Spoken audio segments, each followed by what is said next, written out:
नमस्कार साथियों, study point 99.9 में आप लोगों का स्वागत है। साथियों आइए आज हम संट जनित्र को देखते हैं। साथियों जैसे कि हमने पहले वाले वीडियो में भी संट जनित्र का जिक्र कर लिया था, ठीक है। हम दोबारा इसको रिकॉल कर ले रहे हैं वीडियो शुरू करने से पहले। तो साथियों आप लोग इसको देखिए। और रही बात यूपीपीसीएल और एएलपी टेक्नीशियन, साथियों इलेक्ट्रिकल ट्रेड वाले, ठीक है, और इलेक्ट्रीशियन ट्रेड वाले, साथियों वह यह उनके लिए यह वीडियो बहुत ही इम्पॉर्टेंट है। ये जो नोट बनाया गया है साथियों, यह नोट परीक्षा को देखते हुए बनाया गया है। परीक्षा में कैसे प्रश्न पूछे जाते हैं उसके साथ ये बनाया गया है। तो साथियों इस नोट को एक बार अगर आप पढ़ते हैं, उसके बाद जा करके कोई भी प्रैक्टिस सेट सॉल्व करते हैं तो उसमें से ज़्यादा प्रश्न आप सॉल्व कर पाएंगे। साथियों चलिए वीडियो को शुरू करते हैं। जैसे कि साथियों देख रहे हैं संट जनित्र। संट जनित्र क्या होता है कि साथियों जैसे कि यहाँ जब भी कोई आर्मेचर लगा हो, उसके समांतर क्रम में अगर सीरीज बाइंडिंग लगी, समांतर क्रम में अगर साथियों जो फील्ड बाइंडिंग होती है अगर वो लगी होती है, तो साथियों ये जान लीजिए कि वो कौन सा जनित्र है, संट जनित्र है या संट मोटर है। मोटर का भी इसी तरह से साथियों होता है, लेकिन अभी हम क्या पढ़ रहे हैं, संट जनित्र पढ़ रहे हैं। एक बार दोबारा सुनिए साथियों। जैसे कि अगर आर्मेचर लगा हुआ है, ठीक है, उसके समांतर क्रम में यदि क्षेत्र बाइंडिंग या फील्ड बाइंडिंग लगी हुई है तो वो ये जानिए कि वो कौन सा मोटर है, संट जनित्र मोटर है। अब साथियों इसका जो फिगर है ये रहा है आपके सामने। और रही बात ये आर्मेचर है और ये आर्मेचर प्रतिरोध RA है, ये IA आर्मेचर धारा है और ISH क्या है साथियों, यह संट धारा है और यह जो है RL लोड धारा है। साथियों यहाँ जो दिया है RL, ये भी लोड प्रतिरोध है और ये भी लोड वोल्टेज है। लोड वोल्टेज का मतलब ये होता है साथियों, अगर हम किसी जनरेटर को चालू किए हुए हैं और उससे जा करके किसी स्रोत जैसे लाइट वगैरह सारे चीज़ को जोड़ देते हैं, वही हमारा क्या होता है, लोड होता है साथियों, ठीक है। तो ये फिगर आप लोगों को समझ में आ गया होगा। साथियों सबसे ज़्यादा न्यूमेरिकल प्रश्न संट जनित से ही बनाए जाते हैं, ठीक है। तो आप लोग इसको थोड़ा ध्यान से देखिएगा और इसके सूत्र को स्टेप बाय स्टेप याद कर लीजिएगा। अब साथियों जैसे कि यहाँ आप लोग देख रहे हैं ISH लगा हुआ है, यहाँ IL लगा हुआ है, यहाँ IA है। तो साथियों जो IA होता है वो ISH और IL के योग के बराबर होता है। साथियों आप देख रहे हैं यहाँ पे IA बराबर IL प्लस ISH, मतलब आने वाली धारा बराबर जाने वाली धारा। देखिए ये धारा जा रही है और ये धारा यहाँ से निकल रही है, ठीक है। तो ये धारा क्या होगा साथियों, आने वाली धारा बराबर जाने वाली धारा, यानी ये धारा जा रही है और ये धारा निकल रही है, ठीक है। तो यहाँ से देखिए जो भी धारा है वो IA मतलब आर्मेचर धारा का मान जो होगा वो IL प्लस ISH होगा साथियों। यह संट में होता है। किस में होता है साथियों, संट में। अब देखिए अगर आप लोगों को ये ISH का मान दे दिया है, IL का मान दे दिया है, IA का मान पूछ रहा है, तो आप लोग ये फार्मूला से क्या करेंगे, इसका मान निकालेंगे। अगर ये दोनों मान दे दिया है, IL दे दिया है, IA दे दिया है, तो ISH का मान आप इस फार्मूले से निकालेंगे। क्यों? क्योंकि ISH बराबर क्या होता है साथियों, जैसे कि आप लोग जानते होंगे I बराबर V/R होता है, ठीक है। ये चीज़ आप लोग बहुत दिनों से पढ़ते आ रहे हैं, ठीक है। तो इसको आप लोग याद रखिए, I बराबर V/R उसी के आधार पर रखा गया है। जैसे I जो संट धारा है वह लोड धारा और उसके प्रतिरोध के क्या होगा साथियों, लोड धारा और संट प्रतिरोध के अनुपात को क्या कहेंगे हम साथियों, संट धारा कहेंगे साथियों, ठीक है। तो आगे चलिए देखते हैं। आगे देखिए यहाँ एक बार देख लीजिए आप लोग। यहाँ अगला सूत्र EG का मान अगर आपसे पूछता है, किसका मान, EG का मान, तो साथियों EG का जो मान होता है, हम यहाँ से क्या करते हैं, इसका KVL नियम जो होता है उसको लगाते हैं। तो EG बराबर माइनस IA ये देखिए RA है, ये IA है, ठीक है। यहाँ से जो धारा होती है, ठीक है, तो यहाँ हमें माइनस पॉइंट मिलता है तो हम माइनस लिखते हैं, ठीक है। IA उसके बाद माइनस आप आ जाएंगे तो IL और यहाँ जो मिलेगा आपको RL मिल जाएगा साथियों, ठीक है, और बराबर 0 हो जाएगा, ठीक है। अब इसको आइए नीचे देखते हैं। अब यहाँ इस चीज़ को अब देखिए, आप पढ़े होंगे V बराबर क्या होता है साथियों, IR होता है। क्या होता है, V बराबर IR होता है। क्या होता है साथियों, V बराबर IR होता है। तो यहाँ VL अगर लिखा है तो इसका मतलब IL RL हो जाएगा कि नहीं हो जाएगा साथियों, हो जाएगा, ठीक है। तो हम IL और RL के जगह पे क्या लिख दिए, VL लिख दिए, ठीक है साथियों। अब VL को क्या किए, इस 0 की तरफ कर दिए, तो यहाँ माइनस था यहाँ प्लस हो गया। अब देखिए क्या सूत्र हमारे पास बन गया, VL बराबर हो गया साथियों EG माइनस IA RA, ठीक है। यह साथियों संट के लिए है, ठीक है। लोड वोल्टेज की अगर ज्ञात करने के लिए कहेगा तो ये सूत्र आप लगाएंगे, ठीक है। अगर ईजी ज्ञात करने के लिए कहेगा तो ईजी का मान भी यहाँ से आप निकाल सकते हैं, ठीक है। तो चलिए साथियों, अब इसको हम देखते हैं नो लोड अभिलक्षण, ठीक है। क्या देखते हैं साथियों? No load. जैसे कि जो शंट मोटर होता है साथियों, उसको हम जब प्रचालित करते हैं तो उस पर लोड पहले नहीं लगाते हैं, लोड क्या करते हैं? बाद में लगाते हैं। लेकिन श्रेणी वाला जो जनरेटर होता है, कौन सा साथियों?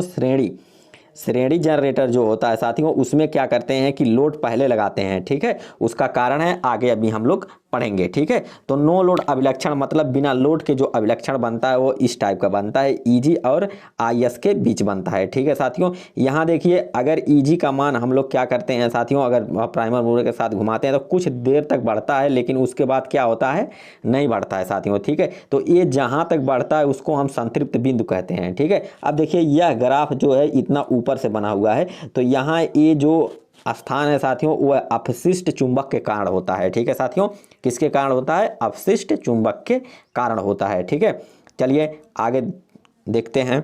आगे देखिए, इसका उपयोग हम देखते हैं। इसका उपयोग क्या होता है साथियों? देखिए, पहला नंबर डीसी शंट जनित्र का उपयोग जो होता है बैटरी चार्जिंग में, ठीक है। जो लोग हम बैटरी चार्ज करते हैं साथियों, उसमें इसका उपयोग करते हैं साथियों। उपयोग बहुत बार पूछा जाता है, ठीक है, और यही सबसे ज़्यादा कंफ्यूज भी करता है उपयोग, ठीक है। चाहे मोटर हो चाहे जनरेटर हो, ये कंफ्यूज करता है, तो इसको रटना ही रटना है आप लोगों को, ठीक है। अगला पॉइंट देखिए, इलेक्ट्रोफ्लेटिंग में, ठीक है, और स्टेपर लाइट, ठीक है। स्टेपलाइजर जो होता है, यहाँ स्टेपलाइजर जो साथियों हम क्या करते हैं कि वोल्टेज को बढ़ाने घटाने का काम करते हैं, ठीक है।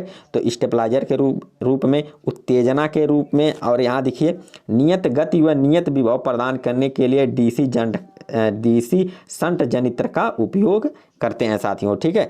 और इसका प्रचालन जो करते हैं कम लोड पर करते हैं साथियों। अब देखिए, इस पे जो न्यूमेरिकल है साथियों, इसको आप लोग लगाइएगा, ठीक है। और हम जब डीसी जनरेटर पूरा कर लेंगे साथियों, उसके लास्ट में एक वीडियो लेके आएंगे जिसमें साथियों हम खाली न्यूमेरिकल प्रश्नों को हल करेंगे, ठीक है। और उसमें जितने भी शंट हुआ, श्रेणी हुआ और डिफरेंशियल जितने भी मोटर हैं, उनको हम क्या करेंगे साथियों, उस पर न्यूमेरिकल ला करके क्या करेंगे, उसको लगाएंगे। और यही न्यूमेरिकल परीक्षाओं में भी पूछा जा रहा है साथियों, ठीक है। तो इसको आप लोग देख लीजिए, आप लोग इसको निकाल लेंगे साथियों, बहुत ही आसान है। तो इसमें निकाल लीजिएगा। उसके बाद हम जब वीडियो पूरा जनरेटर ख़त्म होगा तो साथियों हम लोग वीडियो बनाएंगे। तो देखिए, यहाँ भी एक क्वेश्चन लगा हुआ है, तो इसको भी देख लीजिएगा। और साथ में बहुत ज़रूरी नेटवर्क होता है साथियों, जब भी सवाल लगाइए तो इसका नेटवर्क बनाइए आप लोग, ठीक है। इससे क्या होगा कि क्वेश्चन एकदम एक नंबर क्लियर होता जाएगा साथियों, ठीक है। तो चलिए देखते हैं आगे देखते हैं श्रेणी जनित्र क्या है साथियों, श्रेणी जनित्र। तो श्रेणी जनित्र में आप लोग देखिए, ये जो डीसी श्रेणी जनित्र है, इसमें क्या होता है कि देखिए, आर्मेचर जो होता है, आर्मेचर बाइंडिंग, इसके समांतर क्रम में क्या होता है कि साथियों हम लोग क्या करते हैं, जो फील्ड बाइंडिंग होता है उसको लगाते हैं कि इसके समांतर क्रम में नहीं, सॉरी साथियों, इसके श्रेणी क्रम में हम क्या करते हैं, फील्ड बाइंडिंग लगाते हैं। तो इसीलिए इसको श्रेणी मोटर बोला जाता है। जो फील्ड बाइंडिंग लगता है वह कौन से क्रम में लगेगा? श्रेणी क्रम में लगेगा, ठीक है। मोटा तार कम लपेटों वाली, ठीक है। श्रेणी का मतलब, अगर श्रेणी में हम फील्ड बाइंडिंग लगाते हैं तो मोटा तार कम लपेटों वाली लगाते हैं, जिसका प्रतिरोध का मान क्या होता है साथियों? कम होता है। अब वहीं चले जाइए आप शंट में। शंट में क्या होता है कि पतले तार लगाते हैं। क्या लगाते हैं साथियों? पतले तार। और जब तार पतला होगा तो लपेटों की संख्या क्या होगी साथियों? अधिक होगी, ठीक है। और प्रतिरोध का मान क्या होगा साथियों? आर का मान अधिक होगा, ठीक है। तो शंट में क्या करते हैं? पतले तार, अधिक लपेटों वाली। और जो ये श्रेणी होता है, ठीक है, सीरीज वाला, इसमें क्या करते हैं कि मोटा तार कम लपेटों वाली कॉइल का हम लोग प्रयोग करते हैं, ठीक है। यहाँ देख लीजिए आप लोग, ईजी तो आप लोग जान ही गए हैं, आरए आर्मेचर प्रतिरोध होता है, ये आपका सीरीज धारा है, ठीक है। और ये जो दिया है कि यस ई लिखा हुआ है साथियों, यह भी क्या है आपका प्रतिरोध है, श्रेणी प्रतिरोध है, यह श्रेणी धारा है, ठीक है। आईएल जो है लोड धारा है, आरएल क्या है? लोड प्रतिरोध है, ठीक है साथियों। चलिए इसके डिफिनेशन को कुछ देखते हैं। और इसमें देखिए साथियों, दो चीज़ आप लोग अगर प्रतिरोध पढ़े होंगे तो उसमें एक चीज़ बताया गया होगा कि श्रेणी क्रम में, ठीक है, श्रेणी क्रम में जो होता है उसमें धारा का मान हर जगह क्या होता है? समान होता है। और समांतर क्रम में क्या होता है? जो समांतर क्रम में लगे होते हैं उसमें वोल्टेज का मान हर जगह समान होता है, ठीक है। तो उसी के आधार पर ये लगाया गया है। अब देखिए, आईए का मान अगर आपसे पूछा जाए और श्रेणी जनित्र लगा हो, ठीक है। तो उसमें आप हर जगह जहाँ जहाँ धारा का मान पाएंगे एक ही समान पाएंगे, ठीक है। चाहे वो लोड धारा हो, चाहे वह सीरीज धारा मतलब ये श्रेणी धारा हो, चाहे वो आर्मेचर धारा हो, ठीक है। तो यहाँ देखिए आई ए बराबर आई एस ई बराबर आई एल होता है। क्या होता है साथियों? आई एल होता है। अब चलिए यहाँ भी केवीएल हम लगाएंगे। केवीएल लगाते हैं तो हमें जो भी सूत्र मिलता है उसको हम देखेंगे। देखिए यहाँ ईजी बराबर फिर आई ए, वही आ गया आई ए। यहाँ अगर आर्मेचर प्रतिरोध है तो यहाँ आई ए भी होगा, आर्मेचर धारा, ठीक है। यहाँ सीरीज धारा है तो सीरीज प्रतिरोध है जो कि यहाँ लगा हुआ है, आप देख रहे हैं। यहाँ भी क्या होगा? ए आई एल जो है और आर एल, ठीक है, ये दोनों हैं। अब साथियों आप लोग पढ़े होंगे कि आई एल जो होता है साथियों, रुके ऊपर लेते हैं, आई एल और आर एल, ठीक है। वी बराबर आई आर, हमने पहले भी रिसेंट में बताया है, वी बराबर आई आर, तो वी एल बराबर आई एल हो जाएगा और आर एल हो जाएगा। तो यहाँ हम क्या किए हैं? वी एल लिख दिए हैं साथियों इसके स्थान पे, ठीक है। अब देखिए ईजी बराबर आपको मिल गया minus I A, R A minus I A और S E minus V L. अब वी एल को इधर कर देते हैं साथियों। जब वी एल को इधर कर देंगे तो साथियों जो भी हमको मिलेगा, वी एल को इधर करेंगे तो साथियों वी एल बराबर आपको मिलेगा ई जी माइनस आई ए आर ए और minus I A R S E. अब इसमें देखिए आई ए जो है साथियों हम लोगों ने कॉमन ले लिया, ठीक है। अब बचा R A plus S E बचा, ठीक है। यहाँ यस एच नहीं है साथियों, ये एस ई है, ठीक है। सीरीज है ना, तो यहाँ गलत हुआ है, यहाँ एस एच लिखा गया है, संट नहीं होगा, सीरीज होगा, ठीक है। तो इसको थोड़ा सुधार कर लीजिएगा आप लोग, ठीक है। तो चलिए आगे देखते हैं। ये भी सूत्र साथियों ये श्रेणी वाला है, ठीक है। अगर लोड वोल्टेज का मान पूछ लिया जाए, श्रेणी वाला जनरेटर है तो ये फार्मूला लगेगा आपका, ठीक है। अब इस पर न्यूमेरिकल दिया होगा तो हाँ यहाँ देखिए न्यूमेरिकल दिया है, तो इसको आप लोग लगाइएगा एक बार, ठीक है। लास्ट में जब डीसी जनरेटर ख़त्म होगा उसके बाद हम लोग न्यूमेरिकल को बारी से बारी हल करेंगे साथियों, ठीक है। अब आते हैं सीरीज जो साथियों डीसी सीरीज जनित्र है उसका अभिलक्षण देखते हैं, ठीक है। अभिलाक्षणिक मान, इसका उपयोग जो होता है साथियों उसको भी यहीं देख लेते हैं। डीसी पारेषण लाइन में बूस्टर के रूप में इसका क्या होता है साथियों? उपयोग होता है, ठीक है, अधिक वोल्टेज के लिए, ठीक है। और ध्यान रहे कि यह डीसी में प्रयोग होता है, एसी मत करिएगा क्योंकि एसी में ट्रांसफार्मर लगता है, ठीक है। डीसी ट्रांसफार्मर पे काम नहीं करता है, याद रहे। अगर डीसी ट्रांसफार्मर में डीसी धारा अगर प्रवाहित किया जाए तो ट्रांसफार्मर की कॉइलें जल जाएंगी, ठीक है। तो यहाँ जो ग्राफ बनेगा साथियों कुछ इस तरह से बनेगा ईजी आई एल, ठीक है। और एक चीज़ ध्यान दीजिएगा, कभी भी ईजी जो होता है मतलब जो जनरेटर ईएमएफ होता है वह लोड वोल्टेज यानी लोड से अधिक ही होता है, कम नहीं होता है। अगर कम होगा तो वहाँ धारा बहेगी ही नहीं, ठीक है। तो यहाँ देखिए ये ग्राफ कुछ इस तरह से बनेगा, आई ए वाला यहाँ से, ठीक है, ईजी वी एल है। और यहाँ देखिए ये जो गैप आपको मिलेगा वो क्या है साथियों? अपशिष्ट चुंबक के कारण एक क्या होगा आपको मिलेगा साथियों। अब चलिए हम कुछ जो कंपाउंड डीसी जनित्र हैं पहले ये जानते हैं कि कंपाउंड जनित्र किसे कहते हैं, ठीक है। तो कंपाउंड जनित्र ये होता है कि साथियों उसमें जो संट होता है, ठीक है, संट और सीरीज या सीरीज और प्लस संट दोनों को हम क्या कहेंगे? कंपाउंड कहेंगे, ठीक है। कंपाउंड अब डीसी जनित्र है, ठीक है, या मोटर है, ठीक है, इसमें ये दोनों का प्रयोग किया जाता है, ठीक है। ये दोनों मोटर में भी ये होता है, इसमें भी होता है। तो अगर हम जनरेटर को अच्छी तरह से समझ लेते हैं तो मोटर के पार्ट को अच्छी तरह से समझ पाएंगे साथियों, ठीक है। तो चलिए देखिए कंपाउंड हो गया सीरीज प्लस शंट, ठीक है, उसे हम क्या कहेंगे? दोनों का मिश्रण होता है जिसे हम कंपाउंड डीसी जनित्र कहेंगे। अब साथियों यहाँ देखिए एक लॉन्ग शंट डीसी जनरेटर होता है, एक शार्ट शंट डीसी जनरेटर होता है। अब साथियों यहाँ देखिए वो सिचुएशन नहीं है, यहाँ देखिए आपका आर्मेचर लगा हुआ है, ठीक है। यहाँ क्या हुआ? एक बाइंडिंग लगी हुई है, ठीक है। कौन सी बाइंडिंग लगी हुई है? सीरीज बाइंडिंग होगी, ठीक है। ये कौन सी बाइंडिंग है? सीरीज बाइंडिंग, यस ई है, ठीक है, ये सीरीज बाइंडिंग है।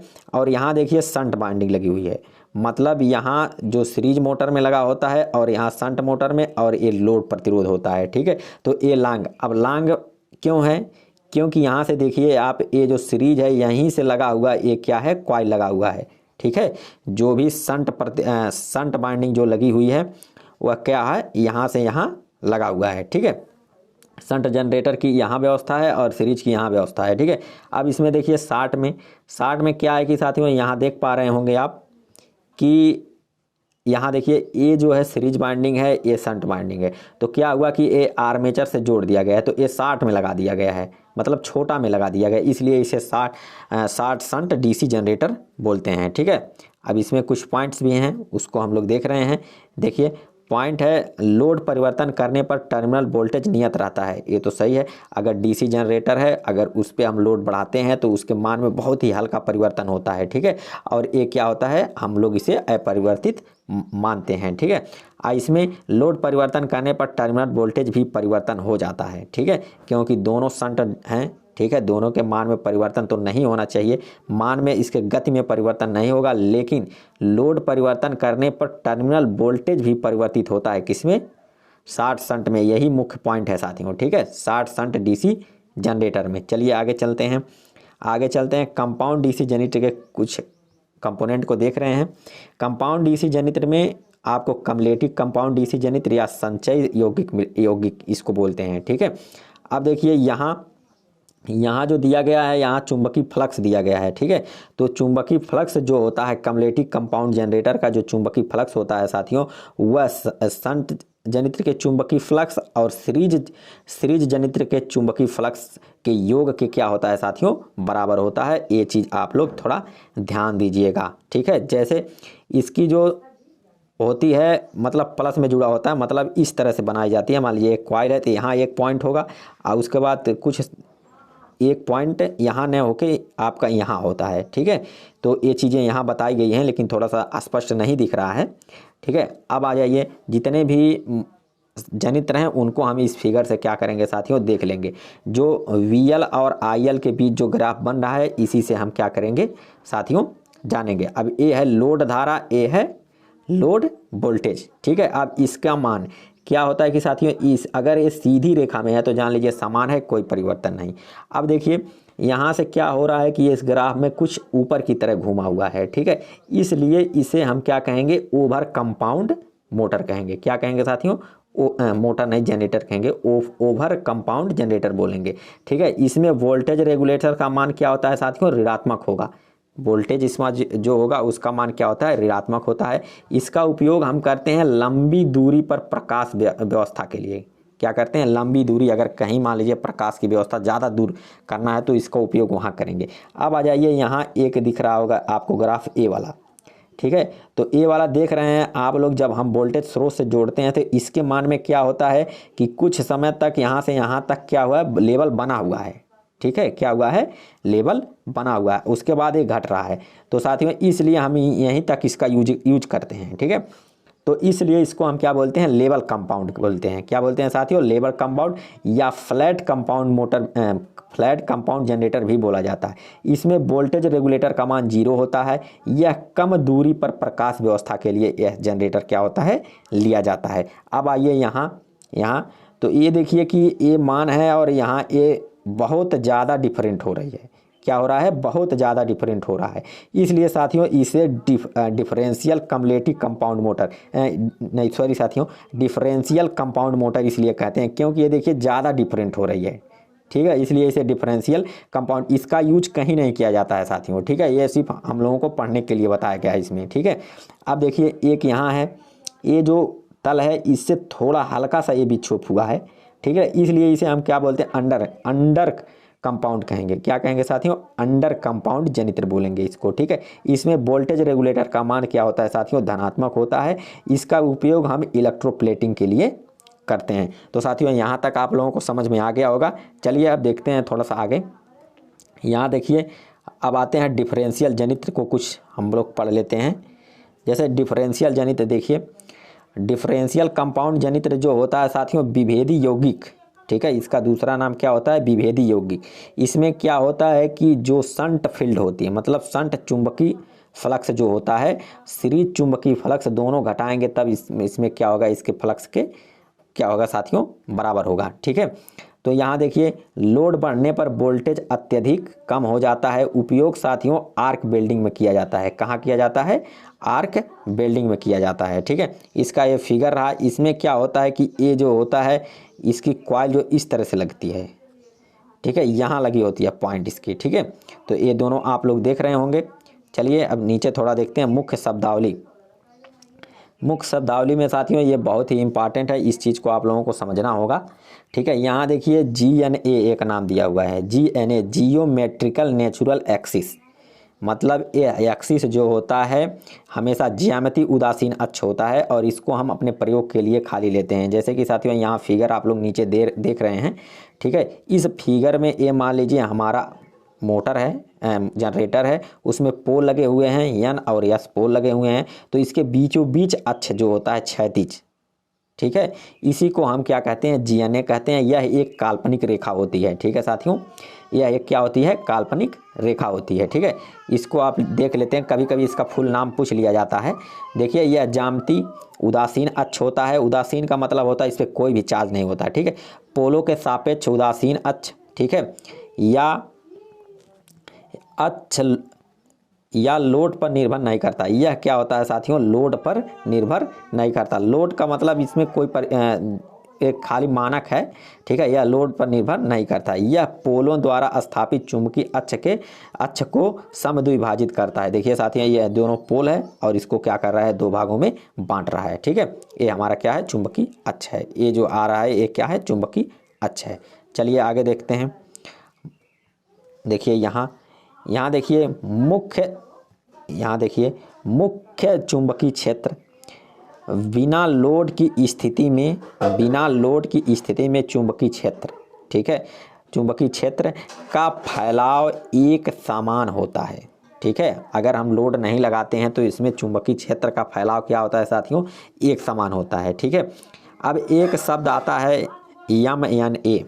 ठीक है, MNA यानी ब्रूस अक्ष पर चुंबकीय क्षेत्र का मान शून्य होता है। MNA देखिए यह जो GNA है, ठीक है, इससे थोड़ा सा इस तरह से कटा हुआ दिख रहा होगा आपको, डॉट इसमें देखिए, ये फिगर में डॉट दिया हुआ है। ये क्या है, हमारा GMNA है। क्या है साथियों, GMNA।